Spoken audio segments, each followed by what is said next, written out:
The Pygmalion effect is the phenomenon whereby higher expectations lead to higher performance. It can be best understood by a circle where our beliefs about another person's abilities influence our actions toward the other person. This action has an impact on the other's beliefs about themselves.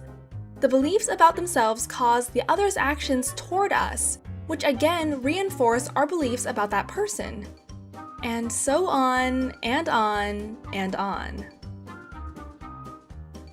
Let's look at an example and start with your beliefs. Imagine you are the coach of a basketball team, and you observe your team on the first day. Chris and Joe are new members of your team. Chris reminds you of a famous player. Joe reminds you of an annoying boy from your high school years. Unconsciously, you decide what to expect of each one of them. Your beliefs influence your actions. When Chris enters the court, you are happy to see him. When he plays, you push him to do better, practice harder, stay an extra hour. If he makes a mistake, you explain to him how to improve. When Joe comes in, you hardly notice him. You're glad to see him score, but you don't give him much feedback and don't invest extra time in his training. When Joe does a mistake, you are a little annoyed. Your actions impact their beliefs about themselves. Chris feels you appreciate him, and he appreciates you in return. He believes in his own success. Joe feels you have little patience and appreciation for him. He does not believe in his own success. Their beliefs about themselves causes their actions toward you. Chris finds more and more joy in playing, and he never misses a training session. During the games, he gives 100% all the time. Joe finds less joy in playing than before and doesn't give his full effort in the games.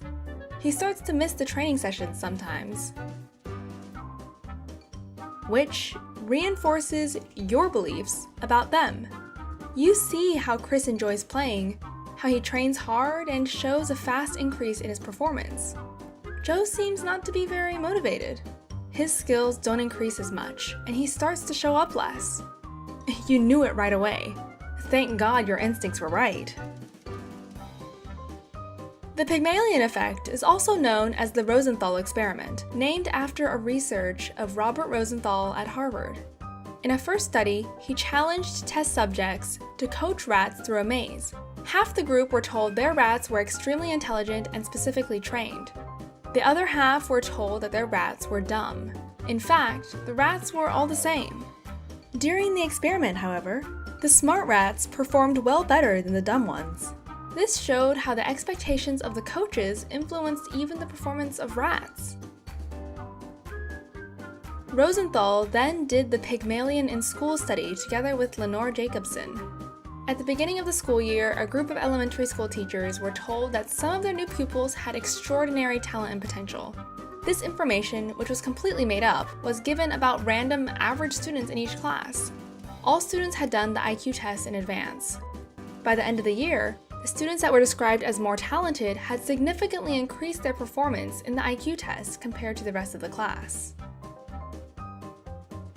Robert Rosenthal concluded, "When we expect certain behaviors of others, we are likely to act in ways that make the expected behavior more likely to occur." What do you think about this theory? And if you believe it, is there a way to prevent ourselves from being shaped by others in a negative way? If you like this video and the way we explain the subject, subscribe to our channel. We try to explain complex subjects in simple language and cartoons to support students all around the world in their learning. If you want to support us, you can go to www.patreon.com/sprouts and donate. Just $1 from many fans makes a big difference.